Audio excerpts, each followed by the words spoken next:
So, from a Buddhist philosophical standpoint, one of the paths to well being and happiness involves a path of renunciation.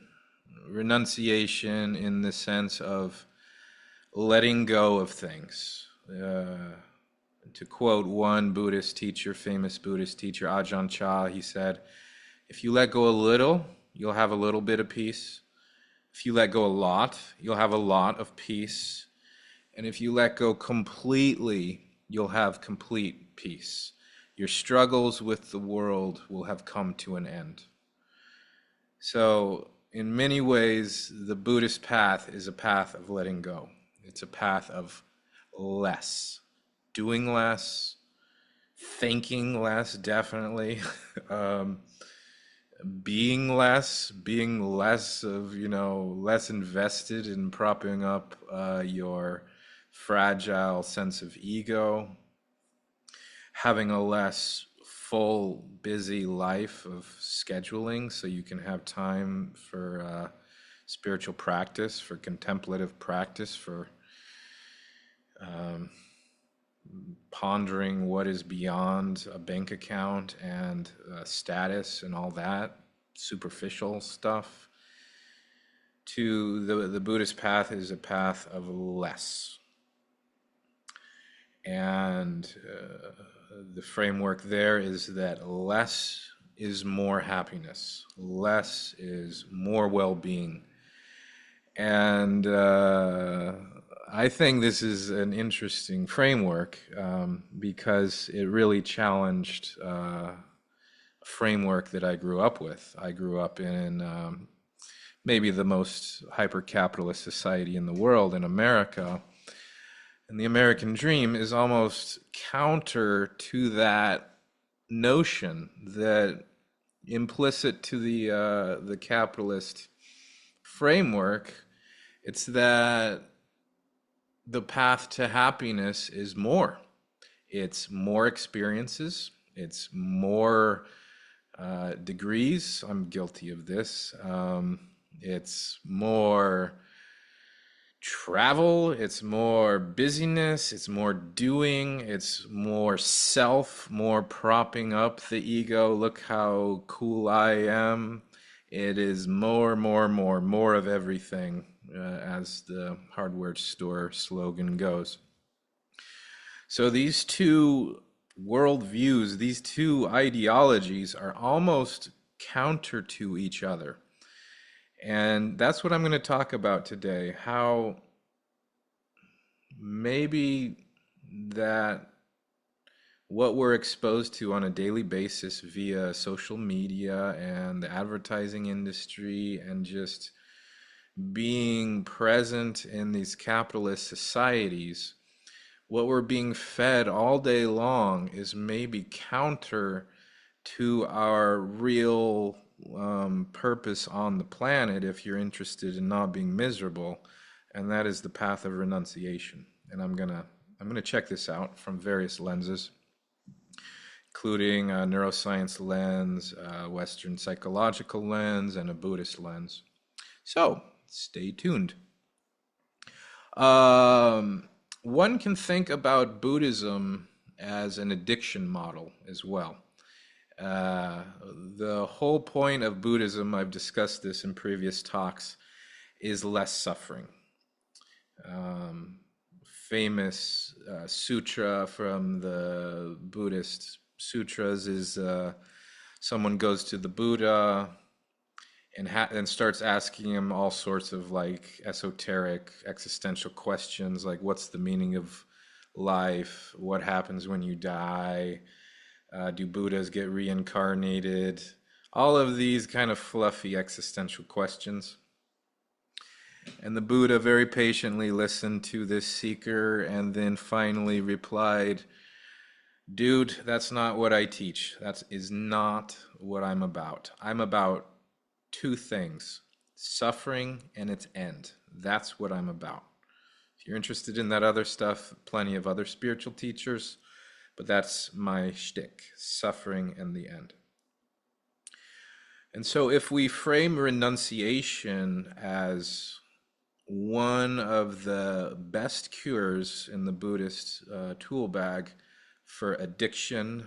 That is maybe what the Buddha was really honing in on when he said renunciation is the path to non-suffering.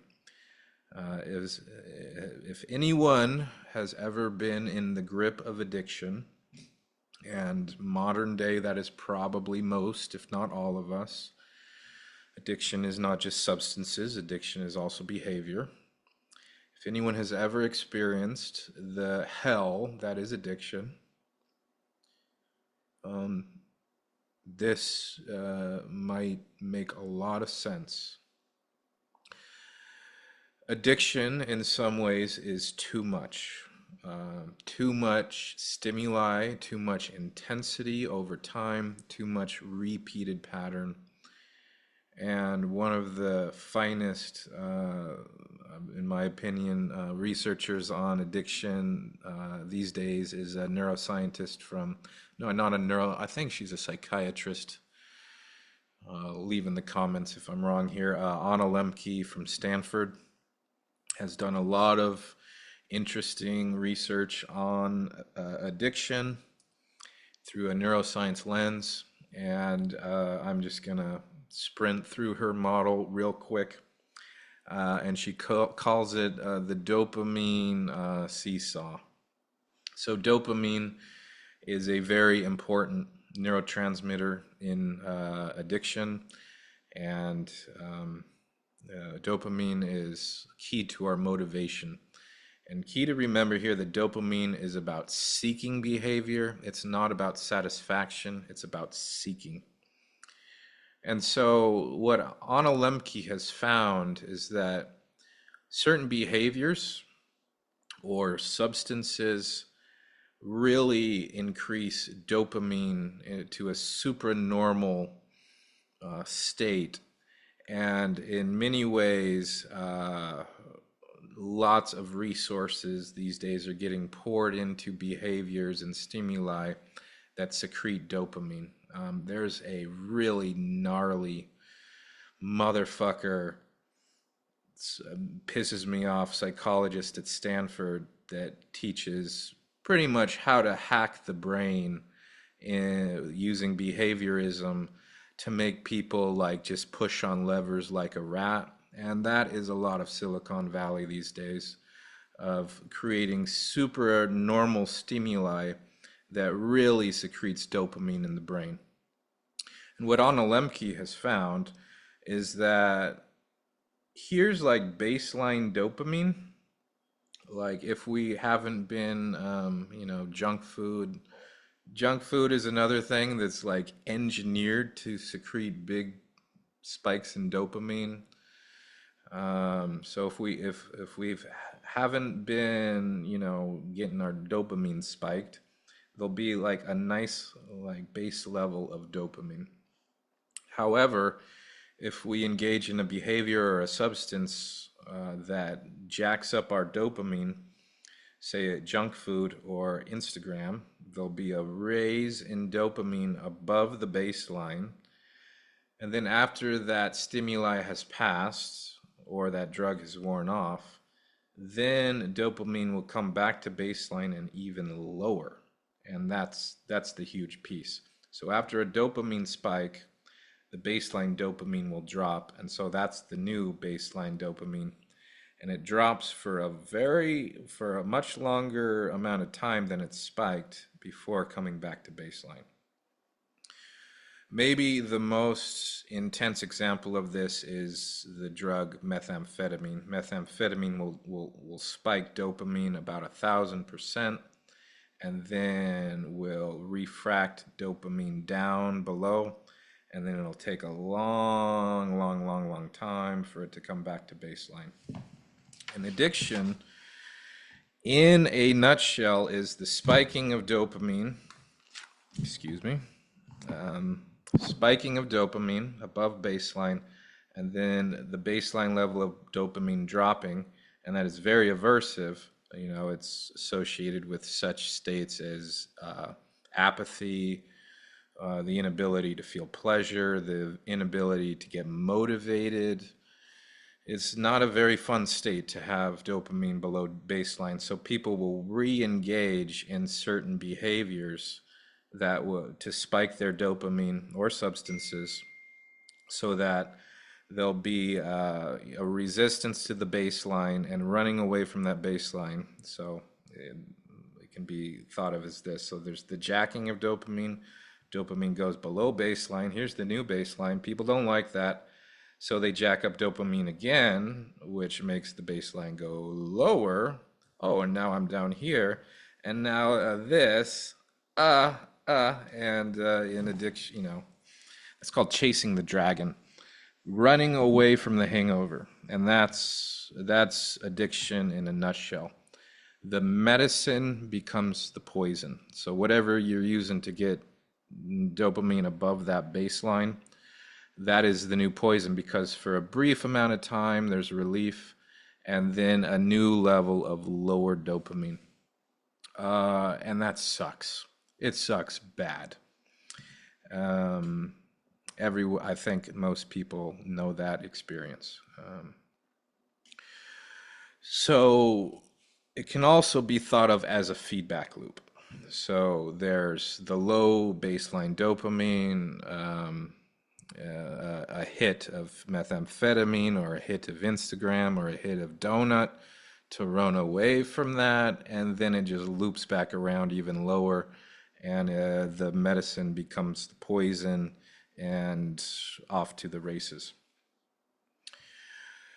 Another piece about this dopamine deficit is when there's low dopamine, the brain becomes acclimated to high dopamine experiences and begins to neglect other previously enjoyable experiences that don't have as high of dopamine. So Anna Lembke likes to define addiction. This is my favorite definition of addiction: the narrowing of the things that bring pleasure. A narrowing of the things that bring pleasure. So to an addicted brain, only the things that can jack dopamine above that state, only these supranormal dopamine secreting experiences, those are the only things that can punch through the neurochemical gloom. The neurochemical gloom of a low baseline dopamine. Only the things that go boom become interesting to the addicted brain. So it's a narrowing of the things that bring pleasure. Another neuroscience piece here that I think is really key to understand is that dopamine informs the salience network in the brain. So the salience network in the brain is what tells our perception to pay attention to. It evolved to get, and it uses dopamine to notice what in our environment is important to our survival and our procreation, because we're animals and we are, evolutionarily speaking, very interested in getting enough to eat and fucking. So our salience network is tuned to the stimuli in our environment that are relevant to our goals. So when the addicted brain is only acclimated to very high dopamine experiences, the salience network is only going to see that in our environment which is relevant to that dopamine addicted state. So I remember being in college in my early 20s, and I had a roommate who got addicted to heroin here in Seattle. And he was like, man, every time I walk down Broadway, all I see is heroin dealers. And I walked down Broadway and I saw Broadway. I saw no heroin dealers. Didn't even know what a heroin dealer looked like. But to his brain, that is all he saw. I saw a pretty cool street with a bunch of artists and music and girls and sunshine and weird, fun shops, I saw no heroin dealers. But that's what the addicted brain is looking for. There's a saying in India that the thief sees only the saint's pockets, meaning, the thief isn't necessarily open to spiritual teachings. He's only interested in that dopamine high of stealing and the rush and that neurochemical cocktail. Yeah. So this is another one of the really suffering points of addiction, is that things that previously brought joy, like sunsets and conversations with friends and the touch of a lover and laughing babies and puppies, all of those subtle dopaminergic experiences, the Salience Network says that's not important. What's important is this very intense experience, a narrowing of the things that bring pleasure. Um, this is one of the particularly insidious aspects of porn. Porn works on a mechanism called the Coolidge effect, so especially in males. So the Coolidge effect is that for every added sexual partner, there is a spike in dopamine. So one sexual partner is like this nice little dopamine surge. But if you get one partner and then you add another and then another and then another and then another, then there's a compounding of the dopaminergic wave and then an equal crash dopamine below baseline. And that's a bummer because people addicted to porn often report not being able to get sexual pleasure from the real thing. Big bummer. A narrowing of the things that bring pleasure. So I want to contrast this addictive model, and almost the zeitgeist of the time is that a lot of our brains here in America and education is getting dumped into Silicon Valley, and a lot of money and research and brain power is getting funneled into how to jack up the dopamine system in the human brain, hack behavior, and thus make money. And I think that might not be the best use of our brain power and education. So fuck that guy at Stanford.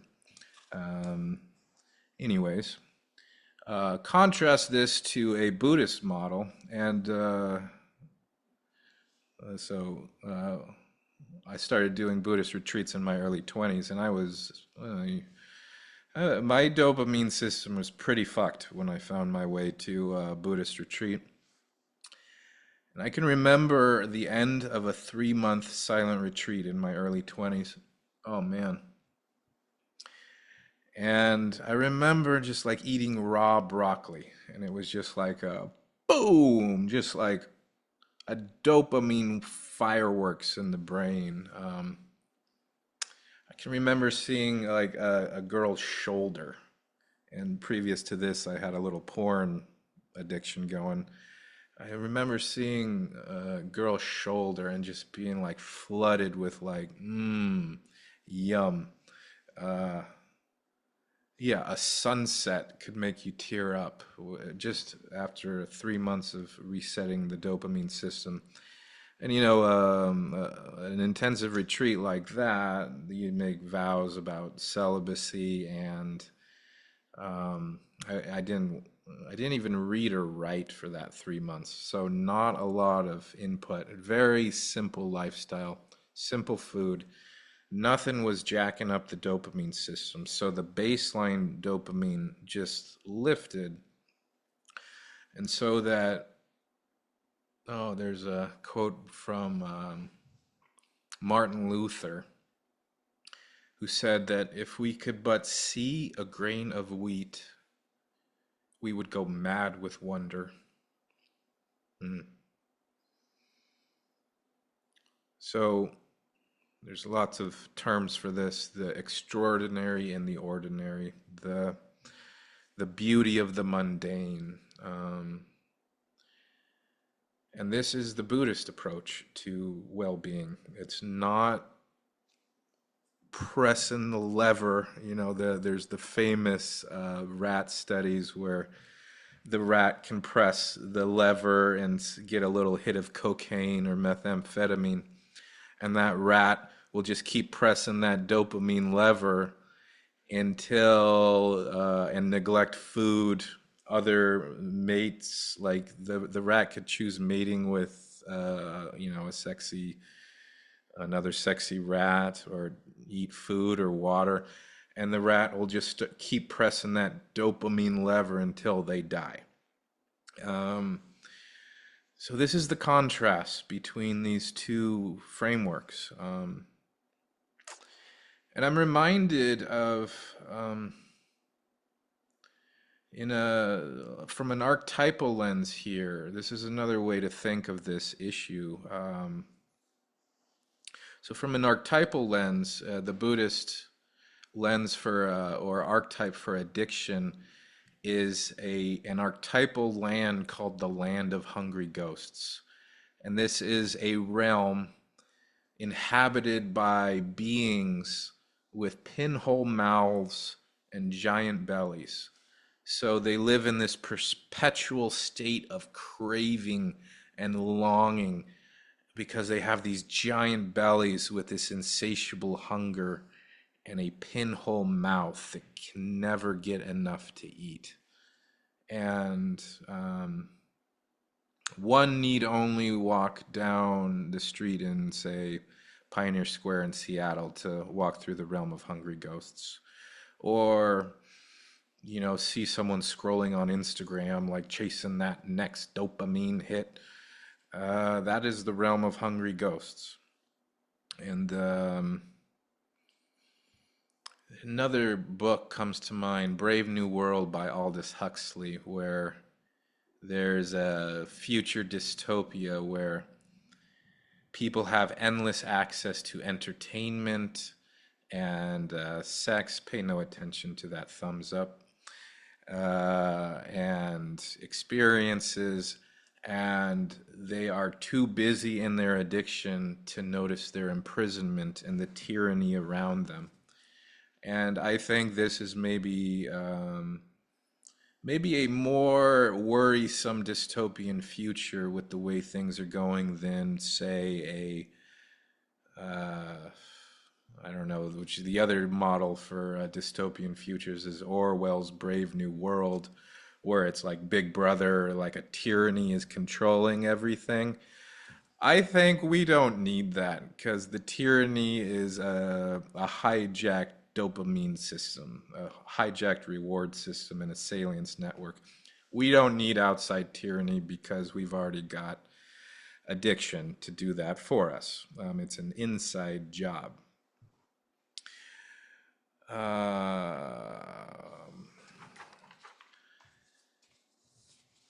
So another piece here. Um, so in one of my favorite books of all time, won the Pulitzer Prize in the 70s, written by a guy named Ernest Becker. And it's a psychoanalytic view of the human condition, and it's called Denial of Death. Amazing book, in my opinion. So Becker's model is that almost at the basement of the human unconscious is death anxiety, that in some way are what makes human beings unique is that unlike other animals, we have this big brain that can create models of the future or simulations of the future. That's kind of what anxiety is. It's like thinking about imaginary futures that suck. And, it's evolutionarily adaptive because we could run through scenarios like, okay, if the mammoth is there and we approach from this direction, then the mammoths will run off the cliff. And so it can be very useful. It got us this far as human beings, extremely evolutionarily advantageous. However, it comes at a cost. And one of the main costs is that, unlike other animals, we can run the scenario of, oh shit, I'm going to die someday. And that is true. We are all toast. We're going to die. I'm going to die. You're going to die. Everyone's going to die. And that is terrifying. And from Becker's model, in the majority of us, it's deeply suppressed. It's deeply suppressed, repressed in the basement of the consciousness. And from Becker's model, the main human neuroses are defenses built up against acknowledging that existential reality of death, of the truth of death. And in a capitalist society, the main way people do that is by acquiring security via possessions. So, maybe another framework for looking at the lie of capitalism is that if I buy enough things, if I get enough status, if I get the best medical team, I will somehow stave off the truth of death. And I don't think a lot of that is conscious, but I think that is what is motivating a lot of people to play the capitalist game. A sneaky way of trying to cheat death. Unfortunately, it's a bunch of bullshit because no matter what you do, you're going to die. And existential psychology takes this a step further. In existential psychology, there's this view that every human being dies twice. That we die our biological death, and then we also suffer a second death when the last person who knew us forgets our name. So that is another layer of existential terror, that not only am I going to die, I'm going to be forgotten to the sands of time. History will forget me. I'm reminded of another, I forget who said this, but one of my favorite descriptions of psychotherapy. So, the purpose of psychotherapy, according to this quote, the purpose of psychotherapy is to help the client acknowledge, experience, and bear reality. And this is the primary bummer that we all have to come to terms with: existential terror of death. And it's a tricky one, because how does one not live a lie? And the lie would be, oh, if I get a yacht, then I'm not going to die. Or if I get a really nice degree or accumulate enough wealth, then I will somehow stave off death. That's not true. So how does one live in accordance with reality and not fall into despair or hopelessness or a lack of meaning? And in many ways, this is an existential crisis for some, that many had built the meaning of life around a lie or a delusion. And so if you do away with that delusion, what's going to replace that? What's going to replace? How do I find meaning knowing that I'm going to perish? That everything I work for will be fairy dust in the end? And everyone's got to come to terms with that. So a Buddhist practice, and I did this hardcore when I was on my hardcore yogi days, is called Marasati, which means mindfulness of death. So classic mindfulness of death practice would be just to sit in meditation. I don't know, sit for an hour or something, get your mind nice and clear, get nice and grounded, nice and settled into yourself. And then you just start imagining you're on your deathbed and probably in a lot of pain, and then maybe having a little life review. and then just letting go, letting go, letting go, letting go of all the things that, you know, you need to let go of in that moment, letting go of what you in some way love about life. And that's the classic reflection. If you want to do it more hardcore, you can sit on the Ganges in India and watch the public cremations. Just get nice and settled, and then just watch burning bodies. And geez, oh, a memory just came back. Yeah, uh, I was sitting there in the Ganges watching a young woman, younger than I was at the time, being burned in cremation. And then, as she was mostly burned, a pregnant dog walked up the Ganges and started eating her charred flesh. And there was something about that that really stuck with me. Like that really landed in my nervous system because it was all there, the whole cycle of life that, we human beings can have an immortality trip, but you see something like that, and, the meat of this body feeding a pregnant dog, it's like, whoa. And if that's really integrated into the nervous system, one might have to ask some profound questions about how they're spending their time. Um, I'm reminded of, I love this movie. Maybe it's just a generational dude thing, but Fight Club, I watched it recently. And Chuck Palahniuk, the author of that book, um, based a lot of it on Buddhism. And if you remember, there's the Edward Norton character, and he's living a lie. He's living a bullshit life, and he's working a job he hates for the security of that. He's almost living this capitalist delusion I've been talking about. And then one day, Brad Pitt comes along, who's his alter ego, his shadow in the Jungian sense, his dissociated self that's more in line with reality. And the Edward Norton character is just collecting IKEA furniture to stave off the death anxiety. And here comes Brad Pitt, and he blows up his apartment. He just blows up all of that delusion.